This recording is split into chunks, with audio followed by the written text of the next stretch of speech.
الحمد لله نحمده ونستعينه ونستغفره ونؤمن به ونتوكل عليه ونعوذ بالله من شرور أنفسنا ومن سيئات أعمالنا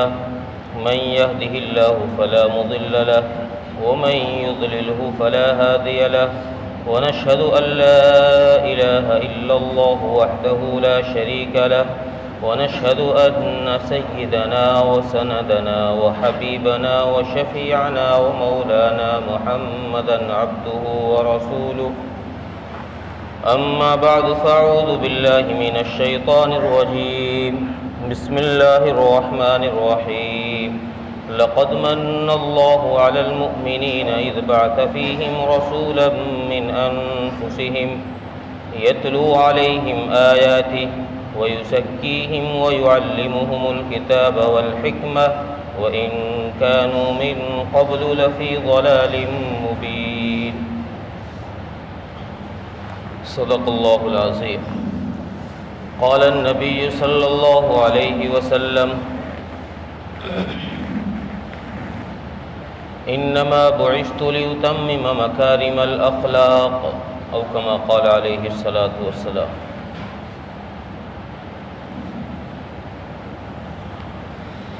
محترم عزیزو، غیور نوجوان دوستوں اور بھائیوں،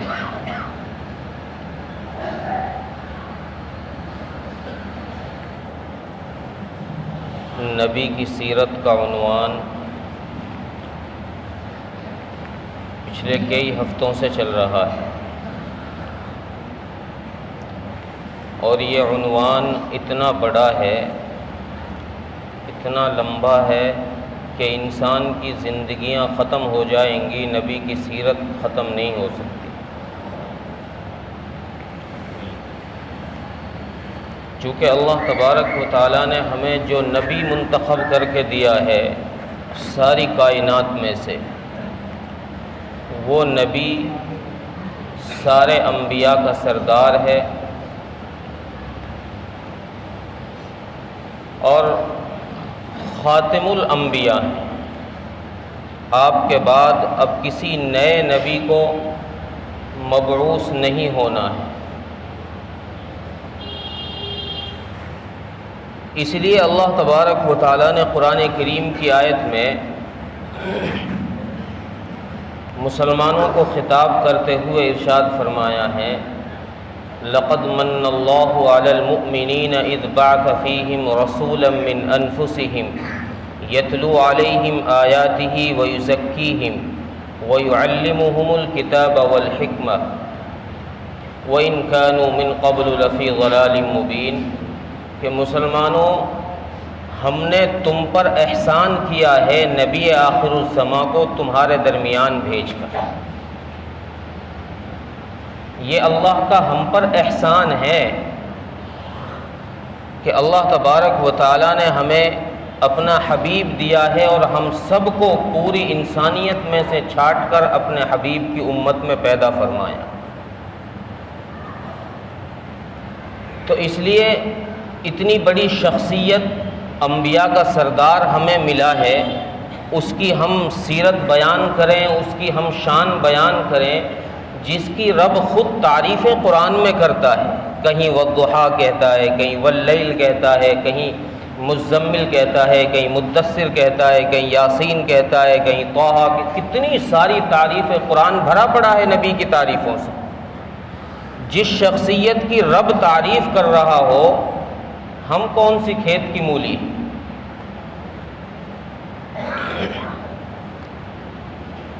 لیکن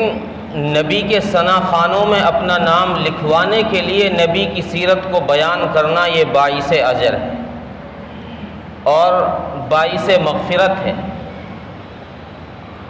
اس لیے کئی ہفتوں سے رسول اکرم صلی اللہ علیہ وسلم کی سیرت مبارکہ بیان کی جا رہی تھی، بتائی جا رہی تھی کہ نبی آخر الزماں صلی اللہ علیہ وسلم جب دنیا میں تشریف لائے ہیں تو آپ کے دنیا میں تشریف لانے کے ساتھ ہی 3 معجزے ایسے ظاہر کیے گئے ہیں جو کائنات میں کبھی ظاہر نہیں ہوئے۔ آپ صلی اللہ علیہ وسلم کی ولادت ہوئی تو آپ کی ولادت عام بچوں کی طرح ولادت نہیں کی گئی، آپ کو عام بچوں کی طرح پیدا نہیں کیا گیا۔ بچہ ماں کے پیٹ سے پیدا ہوتا ہے، گندگی میں لتھڑا ہوا، گندگی میں سنا ہوا پیدا ہوتا ہے۔ بچہ ماں کے پیٹ سے آتا ہے، بچے کی ناف ماں کی آنت کے ساتھ جڑی ہوئی ہوتی، لیکن نبی اکرم صلی اللہ علیہ وسلم کو اللہ تبارک و تعالیٰ نے جب پیدا فرمایا تو آپ صلی اللہ علیہ وسلم بالکل ماں کے پیٹ سے ایسے پاک صاف باہر آئے ہیں جیسے نہایا ہوا بچہ ہوتا، اور آپ صلی اللہ علیہ وسلم کی ناف ماں کی آنت سے کٹی ہوئی آئی ہے، باہر کاٹنے کی ضرورت نہیں پڑی ہے۔ تیسرا معجزہ، رسول اکرم صلی اللہ علیہ وسلم کی ولادت پر دنیا میں جتنے بچے پیدا ہوتے ہیں ماں باپ ان کی ختنائیں کراتے ہیں، کسی کی 7 دن بعد، مہینے بعد، سال بعد والدین ان کی ختنہ کراتے ہیں۔ آقائے مدنی تاجدار عربی حضرت محمد مصطفیٰ صلی اللہ علیہ وسلم کو اللہ تبارک و تعالیٰ نے ختنہ کے ساتھ ہی پیدا فرمایا کہ ماں کے پیٹ میں ہی آپ کی ختنہ کر رکھی تھی۔ او ولد مختونا مقطوع السرہ، ماں کی آنت سے آپ کی ناف جدا اور ماں کے پیٹ میں ہی آپ کی ختنہ کی ہوئی۔ یہ 3 معجزات لے کر آقائے مدنی صلی اللہ علیہ وسلم تشریف لائے تو حضرت حلیمہ رضی اللہ تعالی عنہا نے رسول اکرم صلی اللہ علیہ وسلم کو اپنے ساتھ لے جانے کا فیصلہ کیا اور گود میں لے کر اپنے سینے سے جو ہی لگایا۔ حضرت حلیمہ کی روایت علماء اکرام نے بیان فرمائی ہے کہ حضرت حلیمہ فرماتی ہیں کہ میں نے جب اپنے سینے سے آقائے مدنی کو لگایا تو میرے سینہ پہلے دودھ سے خشک تھا، پہلے جو میرا بچہ تھا اس کا پیٹ نہیں بھر رہا تھا میرے دودھ سے، لیکن میں نے جو ہی آقائے مدنی کو اپنے سینے سے لگایا تو میرے سینے میں دودھ اتر آیا اور اتنا وافر مقدار میں اترا کہ دونوں بچے سیر ہو گئے۔ اور میں نے رسول اکرم صلی اللہ علیہ وسلم کو داہنی طرف سے دودھ پلایا، پھر ماں بچے کو دوسری جانب بائیں جانب لگاتی ہے دودھ کے۔ حضرت حلیمہ فرماتی ہیں کہ میں نے جب آپ کو دائیں طرف سے ہٹا کر بائیں طرف دودھ پلانے کے لیے لگایا تو میری کوشش کے باوجود آپ نے میری چھاتی کے منہ نہیں لگایا۔ یہ انصاف کا دامن لے کر آئے ہیں تاکہ دنیا والے یہ نہ کہیں کہ محمد الرسول اللہ نے اپنے بھائی کا حق مار لیا ہے۔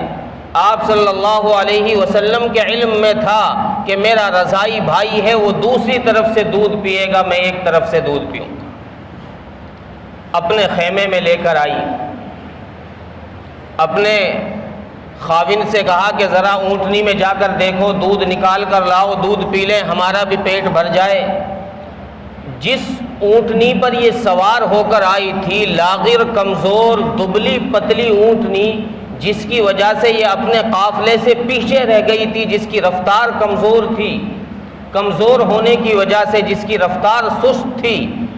اس اونٹنی کو جا کر دیکھتے ہیں تو کیا دیکھتے ہیں حضرت حارث کہ اس کے تھن بوتل کی طرح بھرے پڑے۔ انہوں نے دودھ نکالا، برتن بھرا اور خود بھی پیا، حضرت حلیمہ نے بھی پیا پیٹ بھر کر۔ حضرت حارث فرماتے ہیں کہ یہ ہماری زندگی کی پہلی ایسی رات تھی جس میں ہم نے پیٹ بھر کر سکون سے سوئے، ورنہ اس سے پہلے ہمارا پیٹ بھرتا ہی نہیں تھا۔ یہ پہلی رات ایسی گزری ہے کہ ہمارے بچے بھی سکون سے سوئے اور ہم بھی سکون سے سوئے۔ 3 دن مکے میں قیام کیا حضرت حلیمہ نے۔ علماء اکرام نے ایک روایت، بڑی عجیب روایت بیان فرمائی کہ حضرت حلیمہ جب مکے سے چلنے لگی چلنے کا ارادہ کیا کہ چلوں اپنے گھر چلوں، تو رسول اکرم صلی اللہ علیہ وسلم حضرت حلیمہ کی گودی میں تھے، اور حارث حضرت حلیمہ کے شوہر یہ اونٹنی پہ آگے کو بیٹھ گئے۔ دستور یہی تھا عرب کا کہ عورتیں پیچھے بیٹھتی تھی، مرد آگے بیٹھتے تھے۔ حضرت حلیمہ کے شوہر اونٹنی پر آگے بیٹھے، حضرت حلیمہ پیچھے بیٹھی، تو اونٹنی کو کھڑا کرنا چاہا، لیکن اونٹنی نے کھڑے ہونے سے انکار کر دیا۔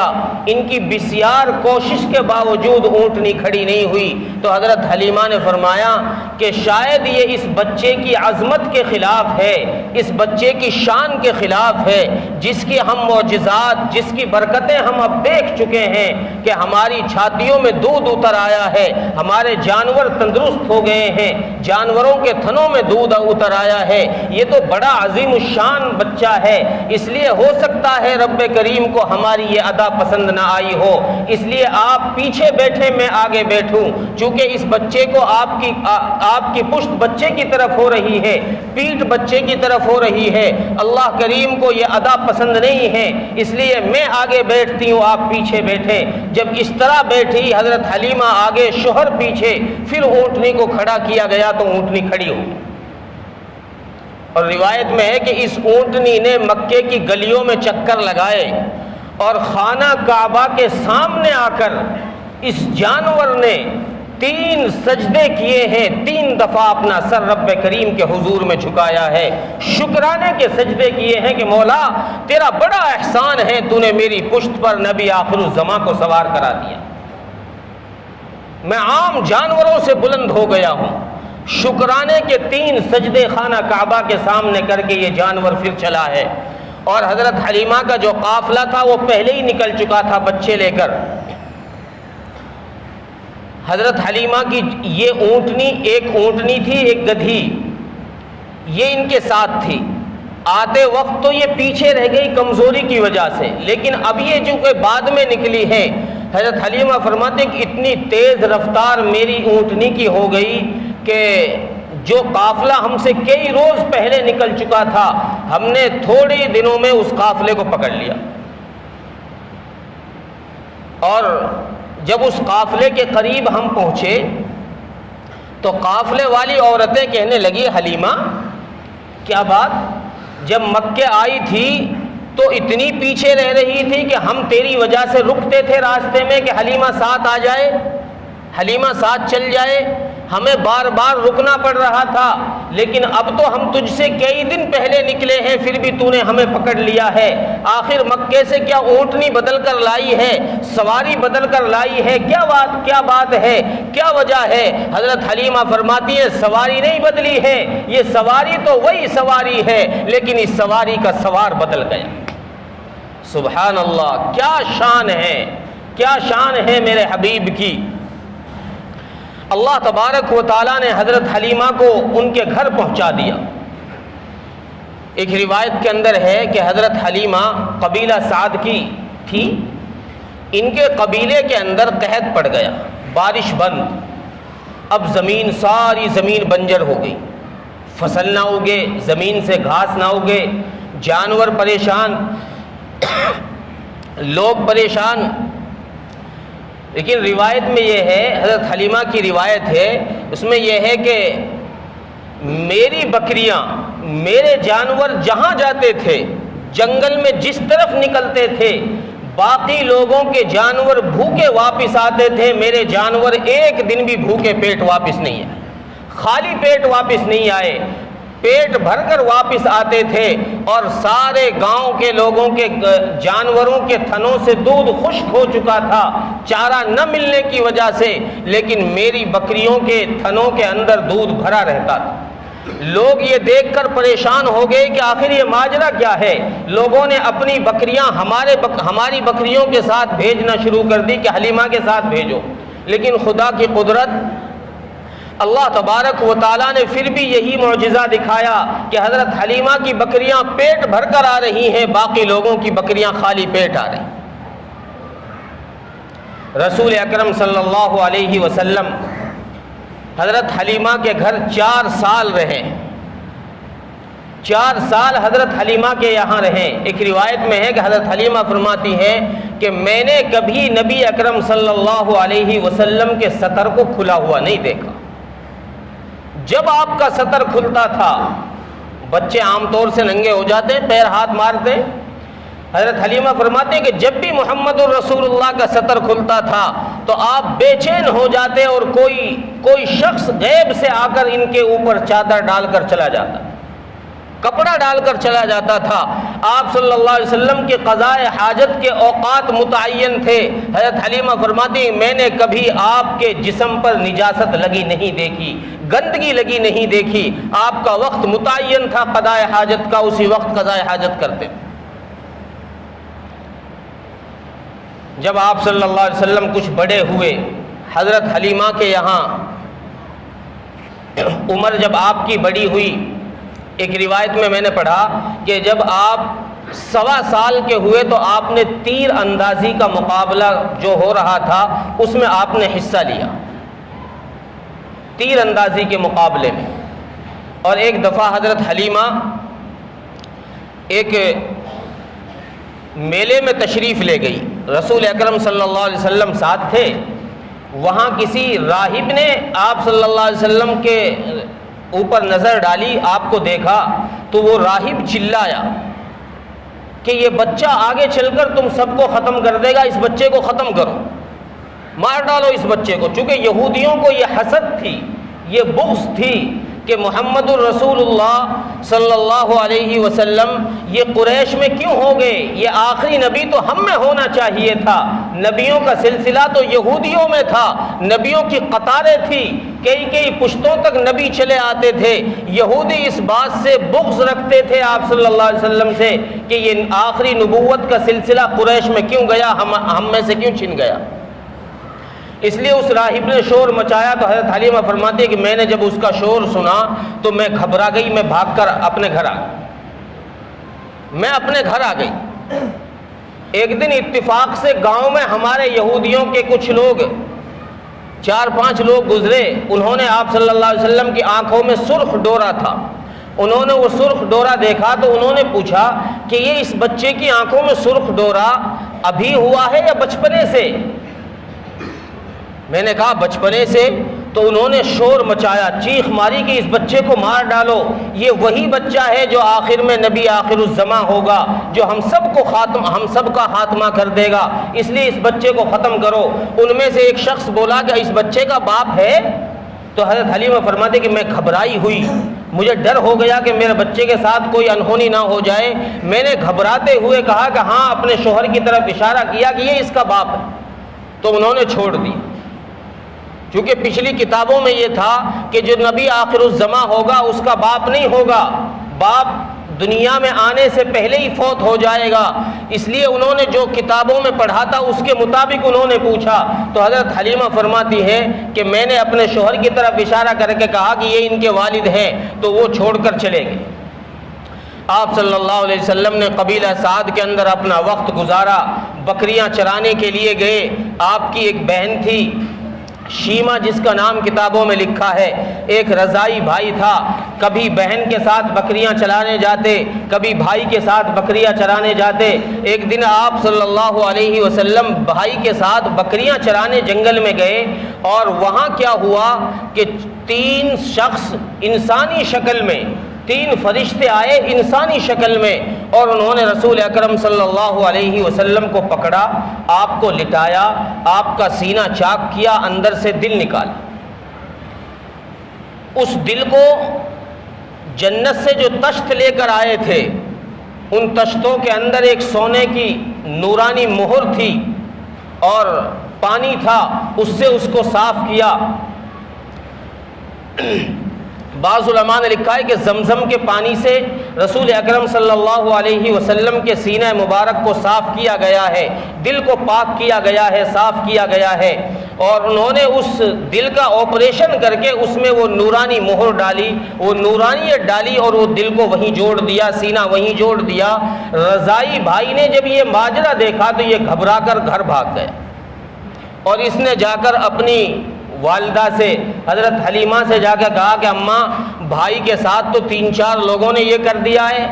اب ادھر سے ماں بھاگی ہوئی آئی، گھبرائی ہوئی۔ رسول اکرم صلی اللہ علیہ وسلم ابھی 3.5 سال کے قریب ہیں، 3.5-4 سال کی آپ کی عمر ہے، بچے ہیں، آپ سہمے ہوئے وہاں بیٹھے، گھبرائے ہوئے سے بیٹھے ہیں۔ حضرت حلیمہ آئی، حضرت حلیمہ نے آ کر آپ صلی اللہ علیہ وسلم سے کو اٹھایا، گود میں سینے سے لگایا، چوما، بچے سے پیار کیا اور فرمایا بیٹا کیا ہوا؟ فرمایا اماں 3-4 لوگ آئے، انہوں نے مجھے لٹایا، سینہ چاک کیا اور میرا دل نکال کر اس کو چاک کر کے اس میں کچھ سیاہی تھی، کچھ گندگی قسم کی کوئی چیز تھی، اس کو نکال کر باہر پھینک دیا، اس کو صاف کر کے واپس سے لگا دیا ہے۔ حضرت حلیمہ فرماتی ہے کہ مجھے اس کے بعد گھبراہٹ ہو گئی کہ کہیں اس عظیم الشان ہستی کے ساتھ کوئی معاملہ نہ ہو جائے، اس لیے اس ہستی کو میں واپس لے کر جاتی۔ تو حضرت حلیمہ سعدیہ رضی اللہ تعالی عنہا نے پھر واپس مکے آنے کا فیصلہ کیا کہ میں جو امانت عبد المطلب کی لے کر آئی ہوں، یہ امانت واپس میں مکے پہنچا کر آؤں۔ وہ امانت لے کر مکے واپس چلی ہیں حضرت آمنہ۔ حضرت حلیمہ راستے میں ایک جگہ پر قیام کیا، قضاء حاجت کے لیے کہیں پر رکی۔ رسول اکرم صلی اللہ علیہ وسلم کو اونٹنی سے اتار کر ایک پیڑ کے سائے میں، ایک درخت کے سائے میں بٹھایا اور خود قضاء حاجت کے لیے ایک طرف کو تشریف لے گئی۔ جب قضاء حاجت سے فارغ ہو کر آئی تو کیا دیکھتی ہے کہ رسول اکرم صلی اللہ علیہ وسلم اس جگہ پر موجود نہیں ہے جہاں بٹھایا تھا۔ یہ گھبرا گئی۔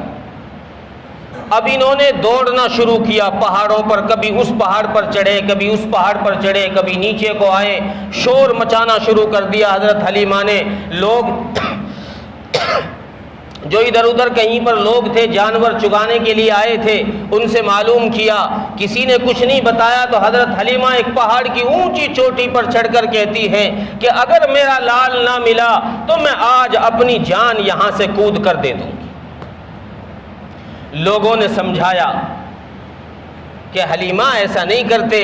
اللہ ملا دیں گے، تلاش کریں گے ہم، چلو عبد المطلب سے جا کر کے ہیں۔ تو حضرت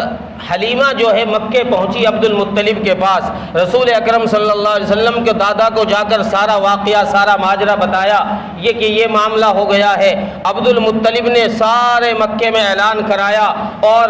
آپ کے تلاش کے لیے لوگوں کو جنگلوں میں بھیج دیا کہ جاؤ تلاش کرو، دیکھو جا کر کہیں رسول اکرم صلی اللہ علیہ وسلم مل جائے۔ لوگوں نے تلاش کیا، سارے لوگ خالی ہاتھ آ گئے، اور پھر جب مایوسی ہاتھ آئی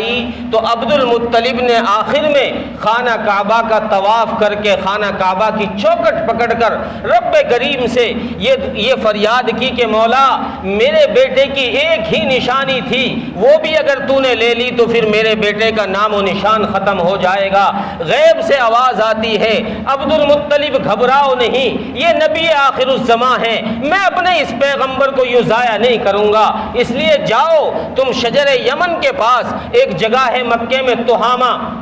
وہاں جاؤ اور شجر یمن کے پاس رسول اکرم صلی اللہ علیہ وسلم کو بیٹھا پاؤ گے۔ عبد المطلب فرماتے ہیں کہ میں یہ آواز سن کر دوڑا ہوا